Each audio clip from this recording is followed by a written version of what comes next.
Mr. Keravala, thank you for accepting our invitation and welcome to Space Month, Cambridge. Jim is joining us today from California. Before we begin, I'd like to introduce you to our audience in case they aren't familiar with your work. Jim Keravala is the co-founder and CEO of Offworld, where they are building an industrial robotic workforce to undertake mining, manufacturing, and construction on planetary surfaces in space. Once again, welcome, Jim. Hello, everyone, and hello, Ujwala. Thank you very much for inviting me for this session. Jim, you have an experience with aerospace engineering, space systems, robotics, and machine intelligence. So I feel like my first question will be right up your alley. Humans are endlessly creative and fiendishly clever, which is why I'm always amazed by how well space technologies can be adapted for terrestrial uses. NASA's space mission have given us over 116 spin-offs. A lot of these spin-offs are things we use in our daily lives. For example, laser, water purifier, and GPS, and so on. In the world of asteroid mining, what possible spin-offs can we predict? Can these technologies be adapted for terrestrial uses on Earth? Great question. Well, when you ask about asteroid mining, I would expand that to include lunar mining and space processing and manufacturing, basically the supply chain. Because when we talk about building a truck or a laptop computer here on Earth, we don't necessarily just talk about the mine and then say, okay, you've got a mine, how do you build a car or a computer? So let's talk a little bit about the in-space supply chain originating out of those products or those raw materials. So primarily what we can get from Earth extraterrestrial resources are volatile, such as ammonia and water and other organic compounds, and then minerals, such as iron and nickel and platinum, etc. When we're thinking about spin-offs and the synergies with terrestrial business, I think we need to consider it on two levels. Firstly, so traditionally, as the space program has developed over the last 70+ years, there have been a number of technology spin-outs or spin-offs from the space sector out into commercial industry. Primarily, those have been consequential or secondary to the main purpose of developing that space activity. You know, Teflon and processors and others are common examples, as many of the ones you've cited there as well. As we move forward into an industrialization or commercialization era of space endeavors, I think we need to move beyond let's say the nursery bubble of space agency-led space endeavors and move out into the big wide world of commercial metrics and prerequisites. So out of my many years of experience of getting things wrong in trying to start a space business, one of the lessons that I have, I could encapsulate, is there is no such thing as a space business. There is only business. Now, if it happens to be in the domain related to a space endeavor, great. It fuels our passion and we're excited by it. But there is no way around the metrics in our current culture and society. There's no way around of meeting the metrics of revenue generation, profitability, value creation, and closing the supply chain and the value chain. So the approach that we've taken at Offworld, for example, in my previous endeavors, I found it very hard to start as a business in space, because the problem is I couldn't spot any aliens with bank accounts on the moon or anything like that, who would really fund that proposition or cause that proposition to grow and scale. So our view was to treat Earth as a celestial body, just another planet in the solar system. But this one with the most hominids with bank accounts and corporations that could then gain value by whatever systems we built. So we built this platform of swarm robotic, configurable modular industrial robots with machine intelligence and collaborative approaches.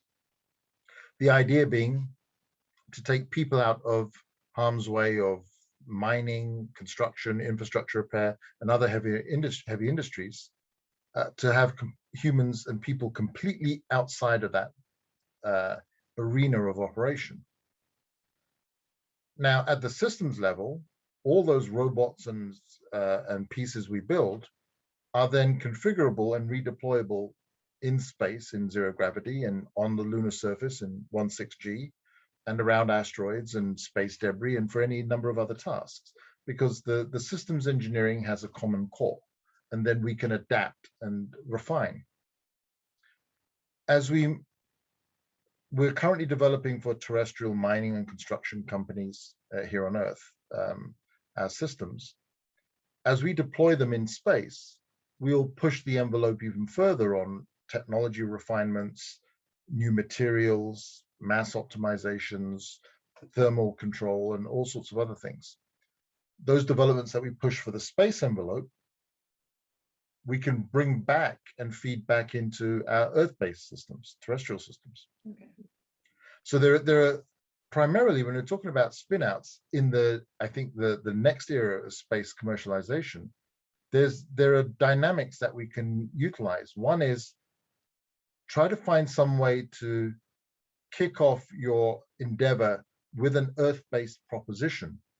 And it's not the only route. This is just the route I'm describing as one option. But then make sure that that Earth-based proposition has at least 60% plus 80% ideally transferable systems technology into your space application. Then once you develop your terrestrial business, you can lead the pilot rounds of space developments with your own capital, with your own R&D funds, and then it's easy to bring in other capital to then kick off a space pilot project for which you can then test new approaches and technologies and materials, etc. And then spin that back in to your terrestrial base.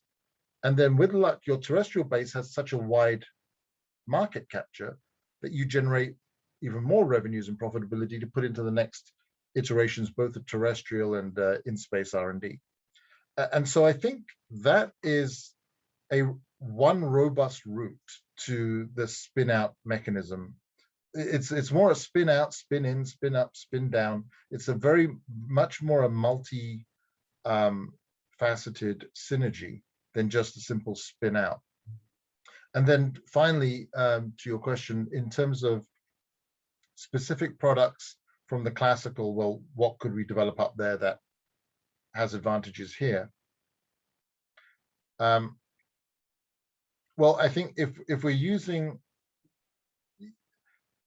the raw objectives of minerals in space is primarily ideally to be used for in-space developments. So building the structures and basic systems for more complex mechanisms like habitats, landers, fabrication facilities in space, large structures for space-based solar power and other things. So there's a lot that can be done in space with the materials we get out of asteroids and the moon. And then as we start to refine products into secondary and tertiary level product manufacture and fabrication, I think what has then big space product application for Earth are the fields of biology and medicine. So 3D organ printing, gene stressing, creating new gene sequences, crystal growth and materials, pharmaceuticals, and then even experiments and medical methodologies on longevity and improving the human condition. So there could be global 100% addressable market applications for in-space product development for Earth-based markets. Okay. That's the short answer. So you mentioned a bit about space businesses, or like you said, businesses. And my next question is about that. Planetary resources and deep space industry were both launched with much fanfare. However, over time, things turned south, and it became apparent that the business model had not worked out the way that they had hoped for. They are just examples of space mining companies who have met similar fate. Whether it is the lack of asteroid mining infrastructure or investors' unwillingness to take long term risk, it is apparent that space is hard. As a space entrepreneur, what advice would you give to anybody in our audience interested in entering this arena? What kind of investment opportunities are available, and how does one survive the risk of this extremely difficult industry? No, very, very good questions. So the first, I think the first question, if you're a budding space entrepreneur, the first question to ask yourself is, who are you and what is your purpose?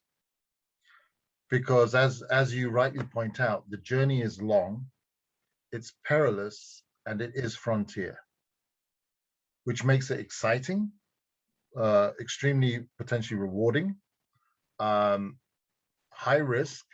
Then the chances are that you're going to fail on the first, second, and third one. That's if you're smarter than me. Otherwise, the numbers continue on. Um, and but the greatest learnings I got were from the mistakes I made, the miscalculations I made, the optimism bias in my assumptions, and then testing those out, and then being open-minded and having enough humility and let's say self-awareness to recognize when you're wrong. And that's another tough, just on this first point, that's another tough aspect, is understanding or making the choice between, I'm going to keep pushing because it's that last mile, to this is a real dog, and I love dogs. This is a real dog of an idea, and the data is in. It's either too early, the assumptions were wrong, our financial expectations were misaligned, or any number of 1,000 other reasons that the data is saying you're wrong. Now, the challenge also is that when we try to make decisions on which way to take the next node in our future, especially in an endeavor like this when no one has the answers, it can be hard when you spent 1 year or 3 years, or as in my previous company, 8 or 9 years on one program trying to make it work. And the more passionate you are about space and the endeavor and wanting to do it, the more limited you can be in your outlook. You can be your own worst enemy. And so don't wait until you're 90% sure or 99% sure that it's not going to work. It can be 60%, 70% sure.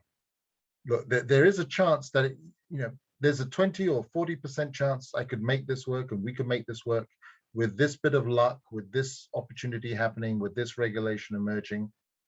Yes, there is a chance, and history is full of examples of teams that have stayed the course and succeeded.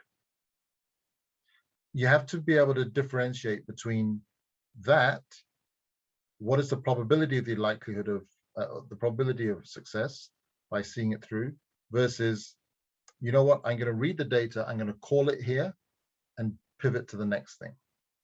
And that's a challenge, and that's where sometimes talking to folks that have been through it before and can share some genuine insights and reflections can help give a perspective. And then in terms of more practical advice on starting, the first step I would then take, after being sure you're able to commit to the quest, is to identify your vision. So what's your vision in space? Is it asteroid mining? Is it space medicine? Is it sitting on Mars having Mai Tais with Elon? Is it building lunar industry? Whatever it might be, identify that vision, but do not think that vision is in any way is the basis for your business plan, your business. So you have a vision model, and then you have a business model. Now, if you're super lucky, those two overlap very directly. So for example, if I said, I want to start a business. I grew up passionate about self-clasping paper clips. So a paper clip that I could just put on a piece of paper and it would clasp shut. This is my passion. That's what I want to do. And it turns out that the world uses paper clips seemingly infinitely. So there is a market. You have a passion. You may have know-how. It happens in this industry, there's extreme competition, that the market is almost saturated on the standard S-curve approach. We're way past the second inflection, and now it's just a mature market. So that's a real detriment in this example. But my point around this is that your vision model and the business model can be very much aligned because the market is mature. When markets are not mature, so I'm sure everyone's familiar, who's listening, familiar with the S-curve. You have a slow growth to start something off. Then you get the first inflection point as it kicks off and market adoption starts. And then as market maturity starts, that S-curve levels off and you go through the second inflection. And actually many business growth models and strategic models can actually be many S-curves stacked one along each other to make a complete growth. And that you see this if you look in detail in Moore's law and other kind of trend data. And so if your business or your proposition is before the first inflection, then you're mostly looking at where you have a vision model and a business model separate. If you're trying to get into a market between the first and second inflection, you'll see some overlap. And if you try to get into a market past the second inflection, you'll probably see a great deal of overlap, great reduction in risk, but you're seeing a lot of market saturation and competitive challenge as well. So decide which kind of character and person you are. Definitely not after the second inflection, otherwise we'll be talking about paperclip industries. So if you're pre-first inflection, which is basically pre-customer take-up, and I would class those as anything beyond geostationary orbit facing outwards. Geostationary orbit, comm satellites, for example, in many ways, they're almost past the second inflection. It's a mature industry. It's pretty much tied down, at least for this generation of activity. The big disruptors are LEO constellations and other potential comms and data services. But you can consider those between the, at the growth phase of development. If we're talking about building, let's say, lunar water processing plants, that's way before first inflection. So now we got a vision, and then you need a business model. And actually, my previous company, Shackleton Energy Company, our vision model was building ice mining rigs on the south pole of the moon at Shackleton Crater. 6 of us going to basically attend to the pumps and pump this like oil rig workers, and keep it as simple and cheap as possible and as daring as we can to optimize the chances of succeeding, irrespective, managing the risk. I wouldn't say irrespective of the risk, but managing the risk. And then having depots and tugs transporting water and propellant to LEO and other locations. So this was a viable proposition. We built out a great business model, good systems engineering. The vision was here. We kind of tried to put the business model overlapping. And in fact, I think looking back, our assumptions that the business model was as mature, or the market readiness was as mature as we hoped it would be, was over optimistic. In fact, they were very, very separate. And it may have been that we were 10 or 20 years too early for that. But a lot of good lessons learned. So that second point is identify your vision model and your business model, know where the separations are. And then the third piece of advice is, don't try and start a business. If you can, don't try and start a business in the space arena and hope that, or rely on investor capital as your resource strategy for the next 3 or 5 years. Now, it sometimes works, and there are better folks than I am that have actually made it work. And there's some very good teams out there that are doing just space-based businesses through technical and other excellence, and building some great value propositions, and survive long enough to get some momentum, get some supporting customers to buy in, even if it's small products or pilot programs, and then start on that journey. So there are multiple ways. It's not to say that there's any one way to this, but the risk profiles then just change. And so you could start off a value proposition in space, and you have some great technical excellence. So, for example, Axiom, it builds commercial space station modules. Now, that team had a very seasoned origin, of course, in International Space Station. There are a lot of NASA engineers and program leaders who went on to form Axiom to create a commercial variant of the Endeavour. And to my knowledge, there's not really a direct application on Earth. They weren't building, tents and prefab homes for camping grounds. They went straight to, we're going to do a space station module, and they've got huge momentum, an amazing team, and real value proposition, and a great model going forward. So they close that loop.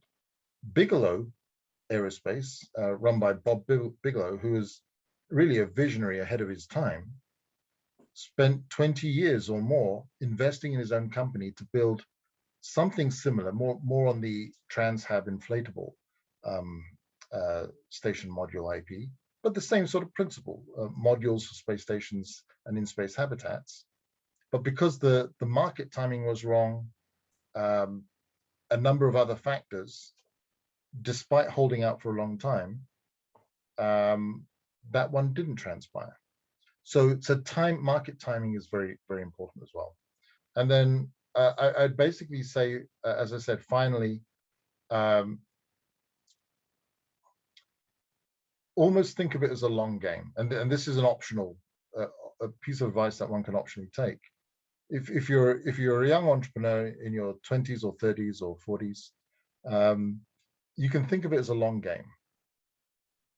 And the younger you are, the more flexibility you have.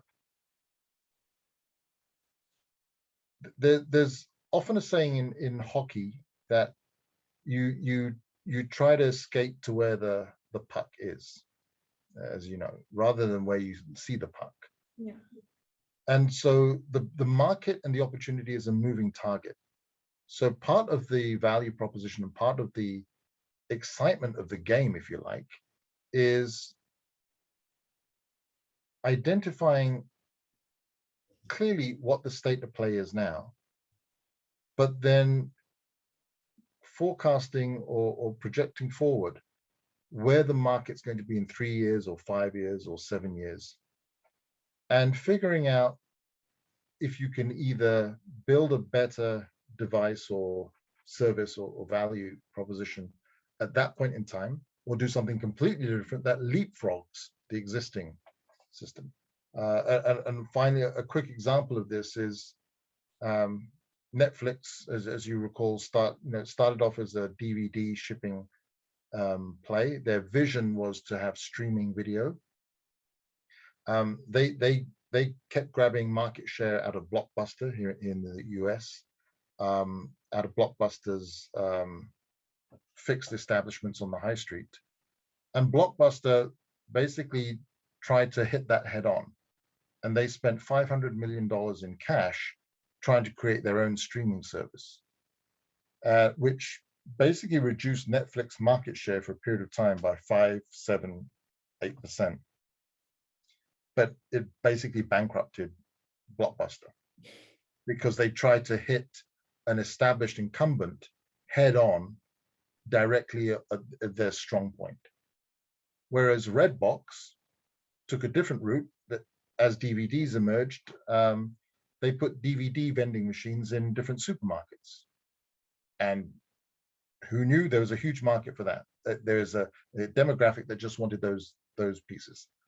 So if you look at how Blockbuster and Redbox tried to attack Netflix's market share, one tried to hit it head on, the other tried to think ahead.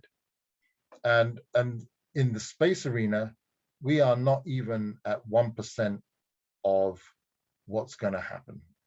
I mean, everything that you see going on in a major city, urban environment, we're going to have in space, I think, well before mid-century.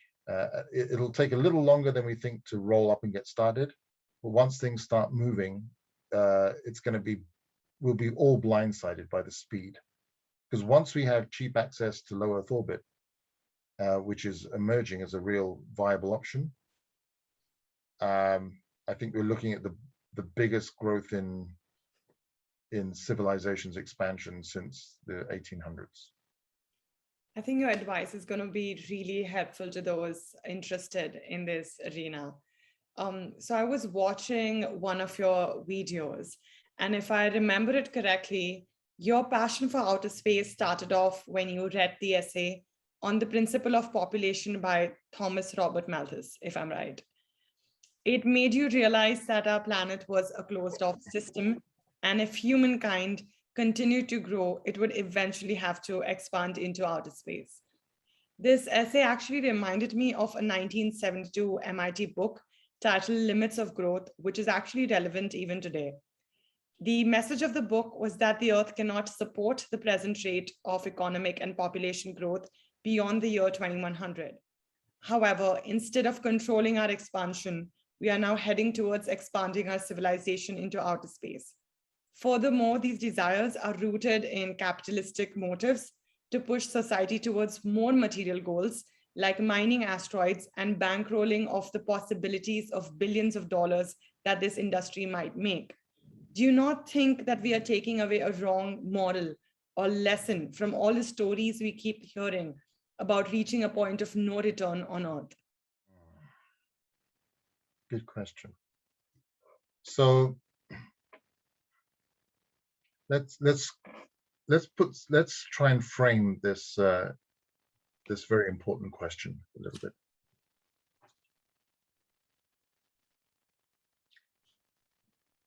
Humanity and individual human beings, it can be argued, have certain rights, or from an ethical and moral standpoint, every individual human alive has a certain set of rights. Whether the rights are abused or whether those rights are respected is a different question. But I think there's a very strong argument to state that there is a certain set of rights. And then those rights, which one may, frame as Maslow's hierarchy of needs, or the principles articulated by the UN Development Goals, or any kind of framing of security, shelter, rights to opportunity, to health, protection of family, mobility, employment. These basics that perhaps many of us in the West take for granted in mature, let's say commercially mature and rather boring societies, hopefully. those rights, in my view, those rights exist for everyone. Now, at the same time, with those rights and our ability to change the world comes responsibility. The responsibility for our environment, for our planet, for our fellow human, for other species that may not be as sentient as us here on this earth, but share I don't think it of any less regard, but share a certain amount of consciousness and emotion. There are many species that will feel pain and loss and joy, and the blurry line between instinctive behavioral dynamics and cognitive association and emotion is not clear in my mind of what number of neurons and what biological systems feel that or don't feel that. So there are a number of existential, moral, ethical questions that, depending on how we answer them, mold the nature of who we are as a species. Now, as we go out into the solar system, as we move out into stellar, into this part of the spiral arm, and eventually move out across this galaxy and then to others, assuming we don't trip up over ourselves or some other external factor. How we define those starting points lays a framework of what we take with us, and especially as we become, as different parts of humanity moving out into the cosmos may well become separated, depending on technology and physics developments. Either communication or travel may be very hard. And even as we see here on Earth, as cultures move and migrate, the diversity is enormous. Even on one planet, one single species can have hundreds of variations of culture and outlook, and even to some extent microspeciation over a sort of a 100,000 year period. And so diversity is inherent, randomness and the increase of entropy is inherent in our journey outwards. So my first point to your question is that we choose who we are, and we choose that moral framing, that the ethical grounding and the cultural definition of who we are as a species. And frankly, that may not be one answer. It's more like it'll be a fuzzy function, wave function of cultural diversity, some common principles of best practice and acceptance, and then some extreme ideologies and beliefs at the fringes. And all of that will form this kind of fuzzy wave function of what's the definition of human culture going forward. But what we should do in the Gaussian distribution of demographics in terms of frontier innovation, we on this call and the audience listening can consider ourselves innovators and early adopters, because we're thinking about these things and considering them for the future. As innovators and early adopters, it's up to us to lay the framework and articulate the charter or the principles upon which we will take that journey outwards. And these principles or this charter may be of such high aspiration that we may never achieve it as a species. Great ideals, great vision, great conscientiousness, but at least it's something that we'll be able to look to. We'll be able to look up and say, this is what it means to be the best of ourselves. And I think that needs to be clear for thousands of years into the future. And it's literally this generation that has the chance to set those parameters. Now, as a species collectively, us innovators and early adopters may try to set that path. But to your question, the 99 plus or minus % of the rest of the population may well be to some extent or other interested in our future in space and our future in Earth. Um, they may have a certain vesting in the outcome of that future. You know, everyone who has children will obviously want to care about them and is concerned with their future, but they may have limited means and ability to do anything about it. Most people alive today are, focusing on the basics, just to keep their own family units and systems up and running and providing a good life for the people they care about.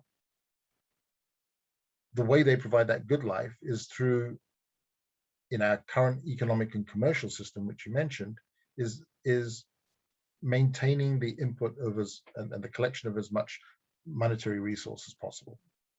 So our job is to bridge the journey out into the frontier of space, which at the same time opens up the human spirit to expand into the cosmos, but also allows us to reach out and harvest the resources that can come back and service the Earth and benefit the Earth.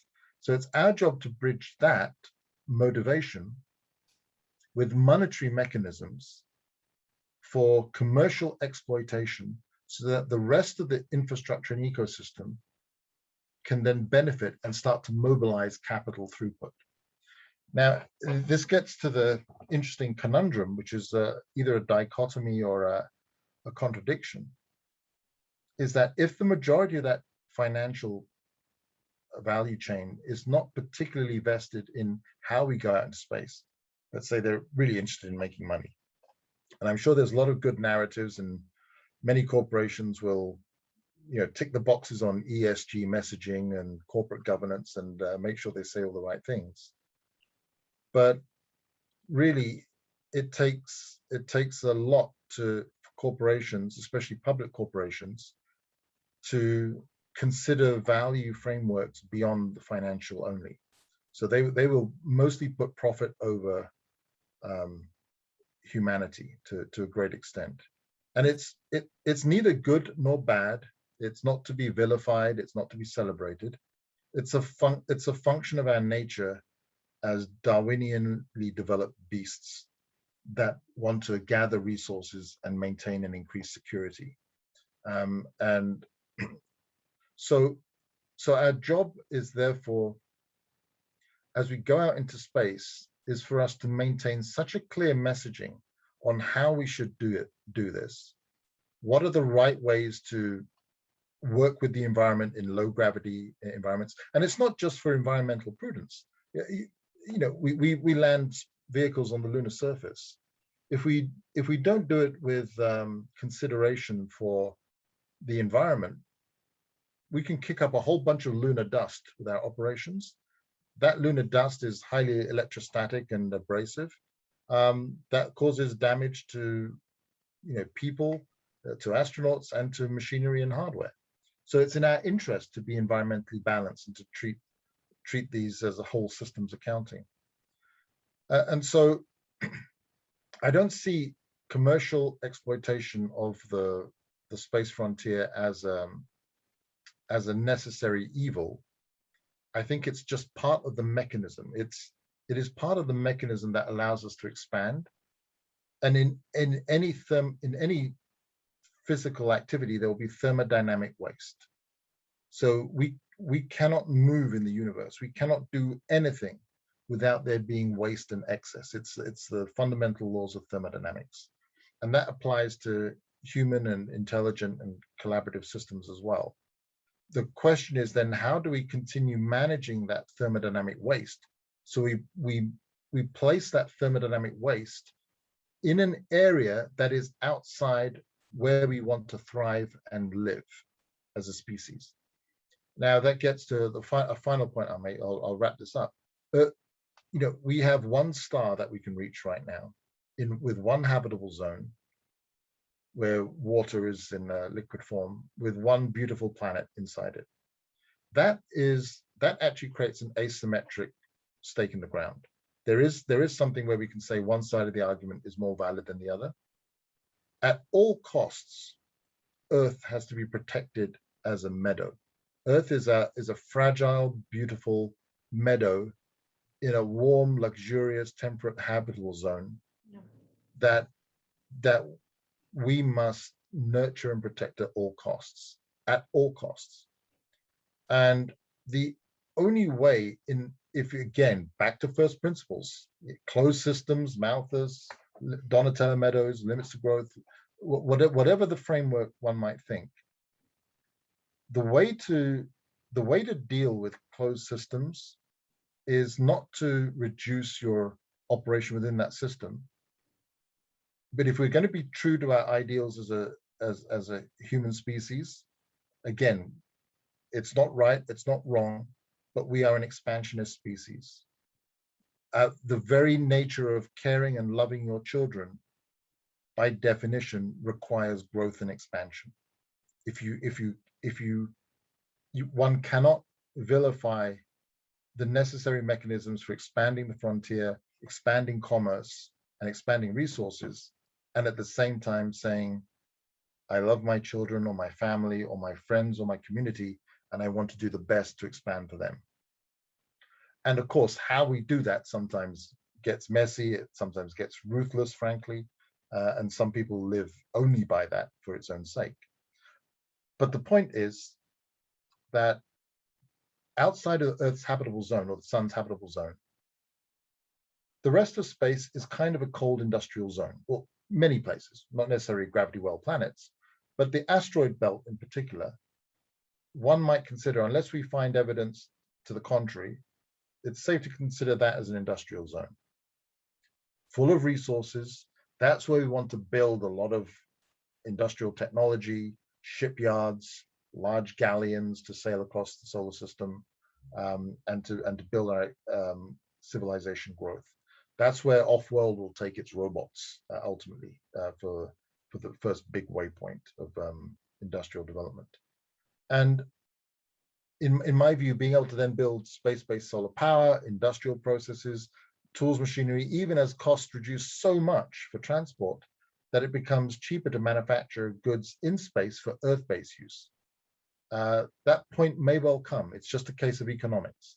It may be that the economics in 50 years or 100 years' time of industrialization and commerce mean that we have a 50 billion person population, half of that population living off planet, maybe 20 billion people living on Earth, maybe 5 billion people living on Earth, but the Earth is maintained in an environmental balance, a recovered balance, where the Anthropocene, Earth's environment suited to humans, is maintained for the greatest time possible. We can mess up Earth's environment, and the planet and the ecosystem will be just fine. We may have some extinctions of various species. We may have new species emerging. The system will recover and take another balance. Yeah. Life will go on. The question is, it's the Anthropocene that we're trying to protect here. Absolutely. And it does call for a certain amount of care and prudence about the world we're living in, but also not to vilify our journey and our right as a species and as individuals and as stewards of this planet to continue progressing. But we need to do it with responsibility. When I framed this question, I was like unsure how the answer was going to come, but I really enjoyed your response. Like it was, I think it acknowledged the fact that we live in a world where curiosity is what makes man. That's how we have come this far. So I think it would be wrong to not be curious about what's out there for us, but it's important for us to acknowledge, like you said, that the world is a beautiful meadow, to take care of it. My last question, it has to do a little bit about ethics, I guess, and you mentioned ethics as well. So space travel is a natural extension of our obsession with economic growth. It is, after all, the crowning jewel of capitalism. However, history suggests that industrialists from capitalist economies have always covered up the inconvenient truth of their activities and exploited the masses at the cost of their success. And I'm assuming space wouldn't be an exception to it. Which is why when we sent Richard Branson and Jeff Bezos into outer space, it was slightly off-putting for a lot of people, while it was a cause of celebration for a lot of people. After all, we sent billionaires into outer space and not common people. As a space entrepreneur, what responsibility do you think you owe towards the international community when undertaking an exercise like asteroid mining, which should benefit all of us? Yes. Um, this is a critical question. So right now, human history, I think, is at the most successful place it's ever been. We are feeding approaching 8 billion people. Yeah. We have conquered many diseases. We are allowing life and opportunity for many to thrive and flourish. And that's because of the market system, globalization, industrialization, the Renaissance. And one could then talk about organized religion, the Dark Ages, and the early empires, all as stages in these organization and evolutionary principles that allow us to get to where we are. But it's where we are today is by no means perfect. I mean, resource disparity, the exploitation of entire nations and regions throughout, by the mechanisms of globalization, financial control, dominance in the West and other areas, financially and economically. There's a lot to be done. And again, talking at a systems level, there is always a distribution in any system. There's those who are extremely successful or extremely resourced. There are those that are extremely under-resourced, and then there is a majority in this distribution that shares some form of figure in between. As I said, most corporations, most governments, most organizations are built to survive. They're usually driven. There's a male dominance in most organizational leadership. Males tend to be insecure narcissists to a great extent in how we operate. And again, it's not a criticism, it's just a function of, in some ways, culture, in some ways, biology, and in some ways, origins. That tends to lead to a net approach to industrial development, which is competitive, it's adversarial, it's scarcity based in its configuration, and it tends to be growth and dominance framed. So I've thought about this question as we go out into outer space. I've thought about this very question actually for many, many years. And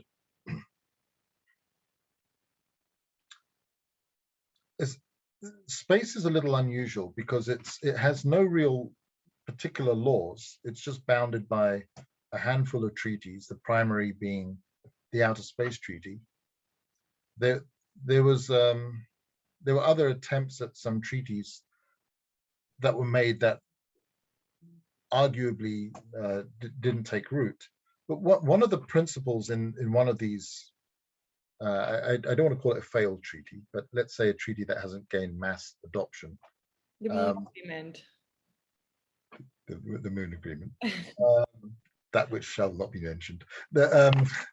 There's a principle in there, in terms of the principles of benefit for all humanity. Now, the principles of benefit for all humanity can be interpreted in many ways. The Hague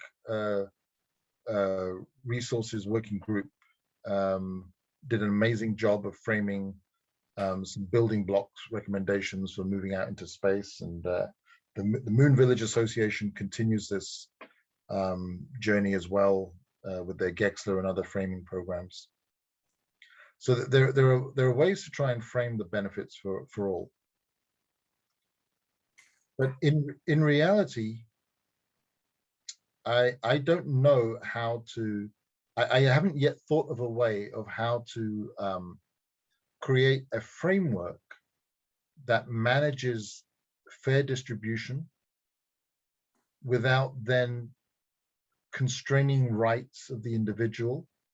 And ultimately, the challenge with collective or centralized control systems, economically or politically, is that they can be started off with innovators and early adopters with the best and finest intentions. But invariably, the most aggressive, narcissistic individuals and leaders amongst us, again, it's not a criticism, it's just an observation. Those who are most capable of aggressively gathering resources for their own benefit or their own corporation's benefit can then take leadership positions in those organizations once they're set up, and then completely turn 90 degrees the objectives, the sentiment, the morals of that organization.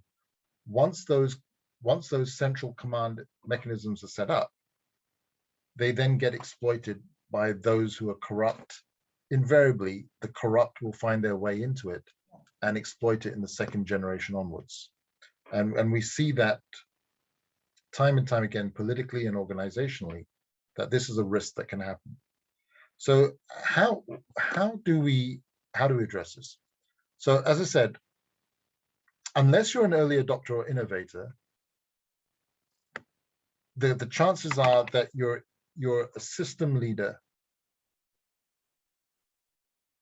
whose objective is to enhance the resource position of your organization that you represent. And that leads it open to all of these exploitations that kind of reflect the nature of the question that you've asked. So the way that myself and our team at Offworld are approaching it is this. We're building our robots here on Earth to take people out of harm's way, to end the last 10,000 years of forced slave manual labor, and to let people come out of harm's way and replace them with robots for these heavy, dangerous tasks, and retool the population in the generations to come with new opportunities for growth and flourishing and thriving. As those systems mature and we deploy them to the moon and out into the solar system, that will allow us to build civilization going outwards. When we get to the asteroid belt in particular, we'll be able to use these robotic systems to continue building the economy and the growth. At that point, and before, and in fact, Offworld is setting up a special resource fund. Probably by end of next year, it will all be in place. A special resource fund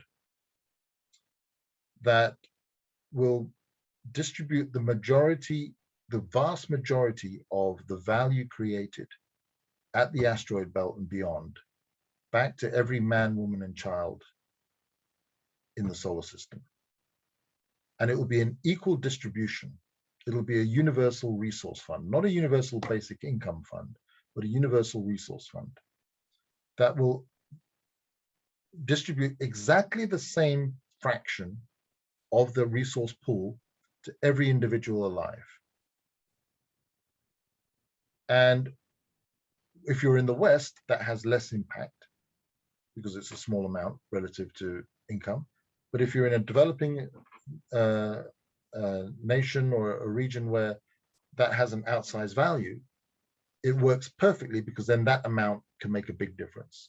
So one at the same time, by providing a common numerical figure to that distribution to everyone, it underpins the value or the principle that all life is equal.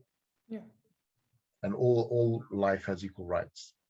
And it's only the relative context of that person's environment that establishes whether that amount creates additional value or it's, let's say, just discretionary. And so that's what we can do. And we can, perhaps start to encourage other companies to join that charter and to build that baseline so that we can create a common platform for all humanity so that the basic rights actually met in terms of health, opportunity for education, opportunity for employment or productivity, security, freedom, a number of all of these rights that should be basics, we can actually use the resources of the solar system to financially underpin that and to create a charter or a culture where the baseline of all humanity has no need. They could choose, anyone could choose not to work or better themselves. It'd be a very basic subsistence of life. Someone could choose not to do that, but what it means is everyone should have the opportunity to be mobile, to be educated, to move, to not grow up in a war zone, to not grow up without water. And that's the journey that we're taking off world that underpins our much of our purpose. That's extremely hopeful to hear, especially from a space entrepreneur. Thank you so much today for your time. We appreciate your participation, and it was absolutely lovely talking to you. Thank you, Joanna. Thank you very much. Have a good day.